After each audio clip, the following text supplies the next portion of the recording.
Hola, muy buenos días a todos los niños y niñas que están viendo este video. Les doy la más cordial bienvenida a una nueva clase de lenguaje y comunicación para estudiantes de quinto básico.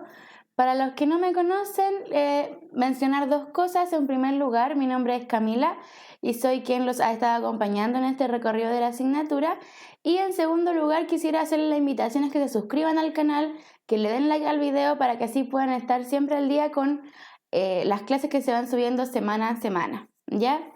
Dicho esto, entonces, partir comenzando con algunas recomendaciones para que sea una clase fructífera. Entre ellas, solicitarles que si gustan, se ubiquen en un lugar donde puedan tener su atención 100% en la clase y no tengan mayores distracciones.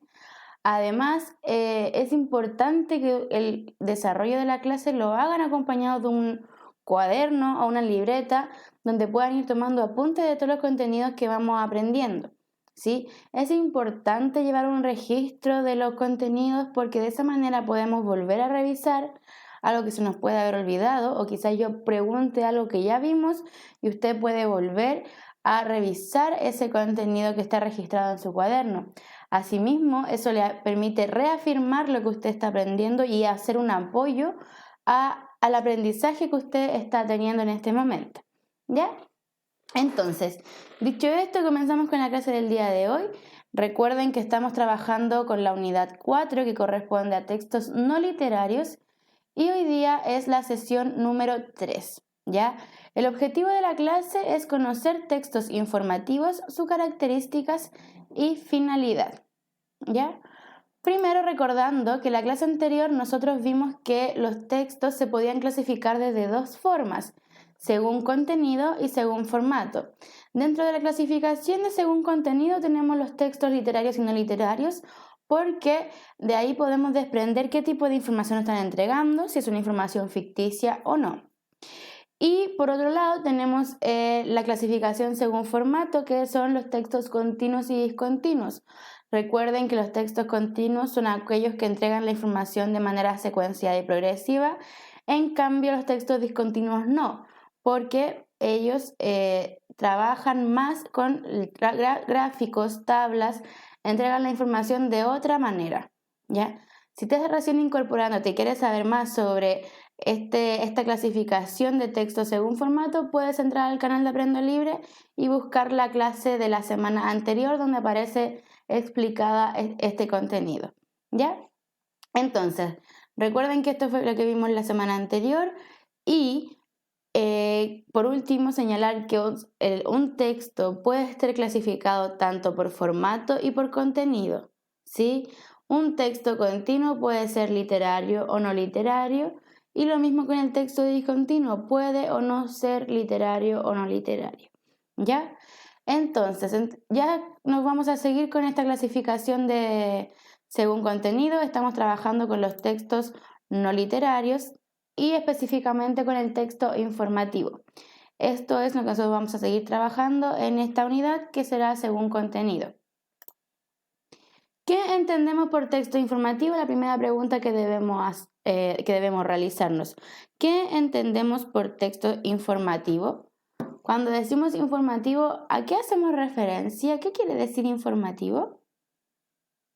Veamos.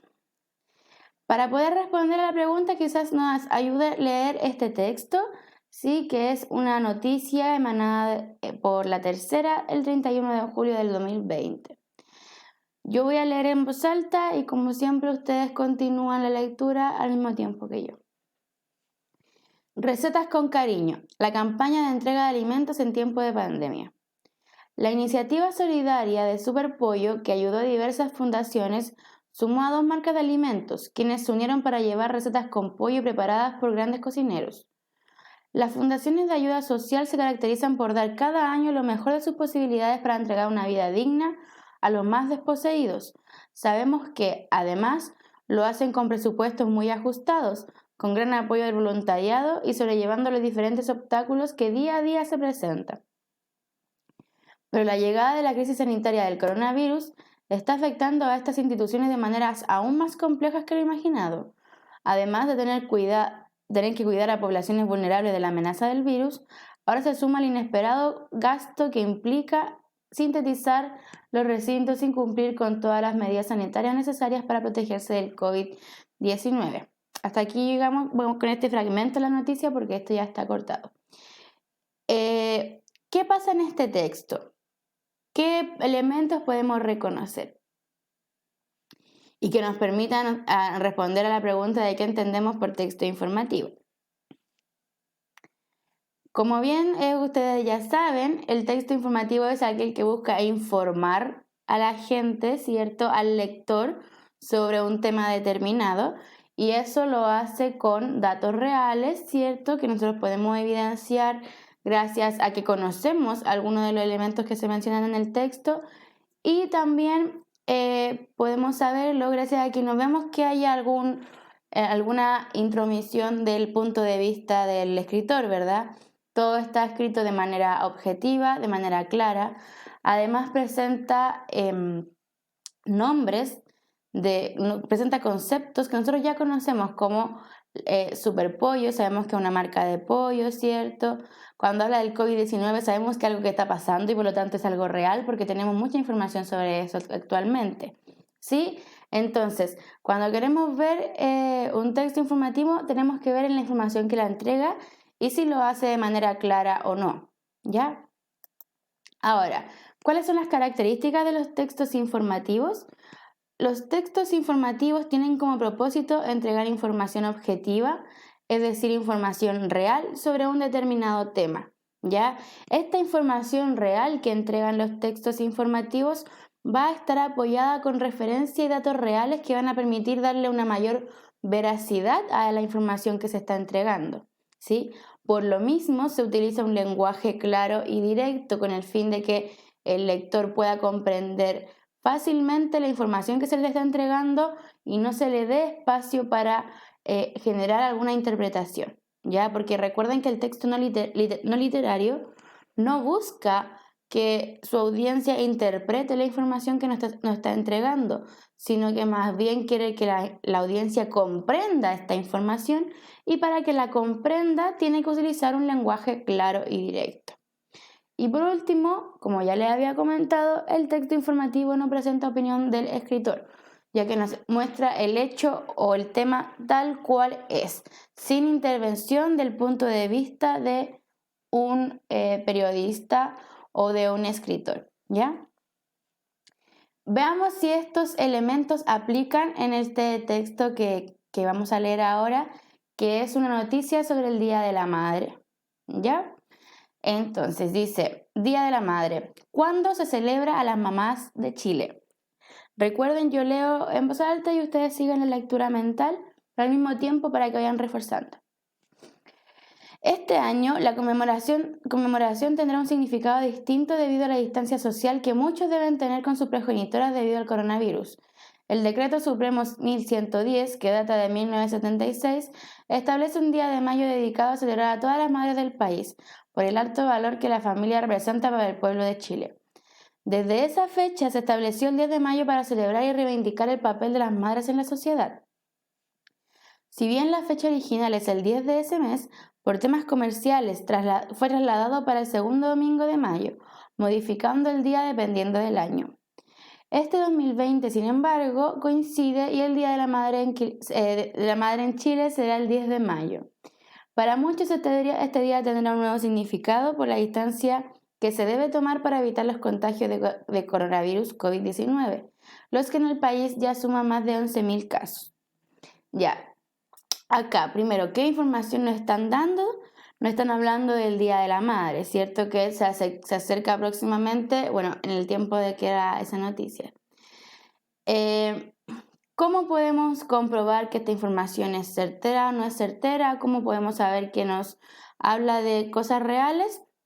Primero, pone el tema, que es un tema de interés para todas las personas o para gran parte de la población. Es un tema de interés el Día de las Madres, ¿cierto?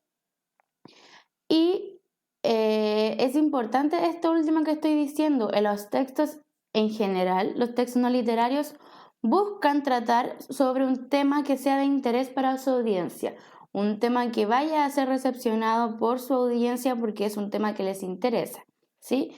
Como es aquí en el caso de la noticia, como les comentaba, que es el Día de la Madre, un tema de interés para el público. Después nos señala un lugar. ¿Está hablando del Día de la Madre? Sí, pero no está hablando del Día de la Madre en cualquier parte, sino que específicamente en Chile. Después nos da otro dato que tiene relación con el contexto que estamos viviendo de pandemia y señala que va a ser una celebración diferente debido al coronavirus. Esta información que está relatando en el comienzo es respaldada con este dato que nos dan acá. Si nosotros podemos encontrar, si buscamos el decreto supremo, vamos a encontrar la información que nos está entregando, pero por sobre todo esta cita que nos integra. ¿Ya? Con este dato, el periodista apoya la información que está entregando. ¿Sí? Ay, perdón. Luego dice que, ¿cómo se llama? Que el 10 de mayo, perdón, es el día que está decretado por ley, el que la madre se celebra, pero sin embargo se realiza el segundo domingo de mayo debido al comercio, ¿sí? A toda la venta de regalos que se hace para las madres. ¿Ya?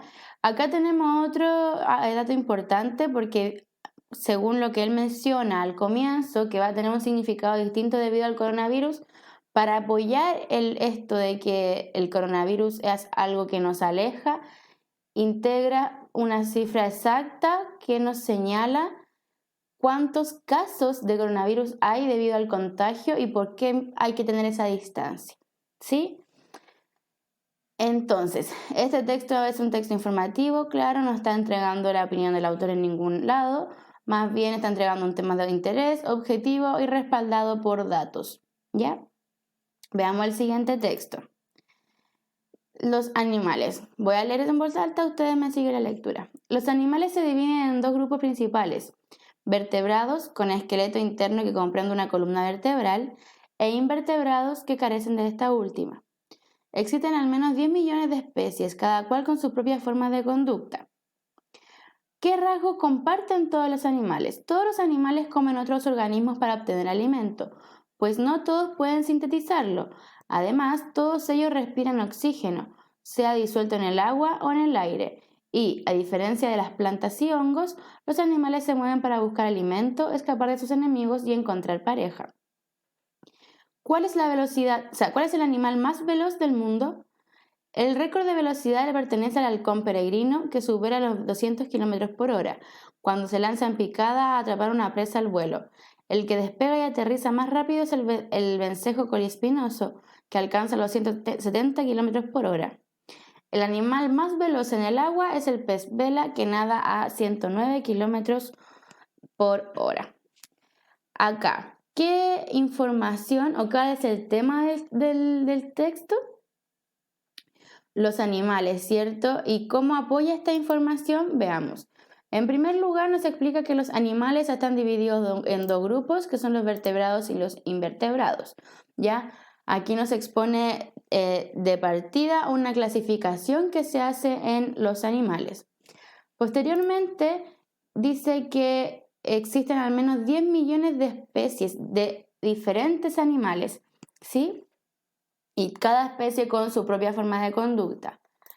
Luego nos dice que todos los animales comen a otros organismos para poder alimentarse, ¿ya? Y eso lo explica como un rasgo que comparten, estos animales a propósito de la pregunta que establecen. También nos dicen que respiran oxígeno, ¿cierto? Luego, en la siguiente pregunta, ¿cuál es el animal más veloz?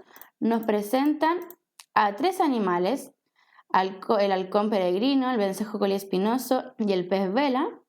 3 animales que si nosotros queremos buscar podemos encontrarlos, si queremos buscar información de ellos.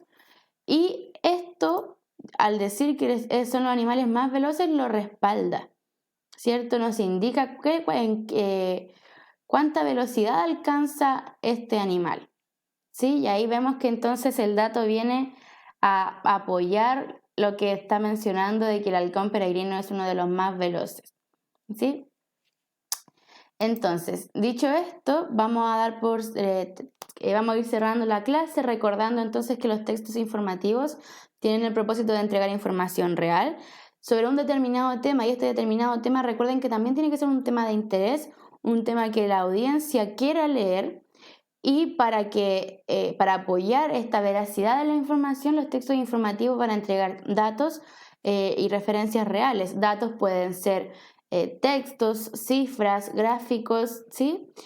Y para que la audiencia pueda entender esta información que está entregando, utiliza un lenguaje claro y directo, porque como yo les mencionaba, quieren que la audiencia comprenda la información y no que la interprete. Y como no quiere interpretación, tiene que usar un lenguaje claro.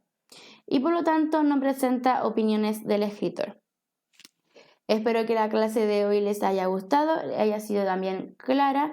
No olviden suscribirse al canal, darle like al video y conectarse la próxima semana a una nueva clase de lenguaje y comunicación para quinto básico. Que estén muy bien y tengan una muy buena semana.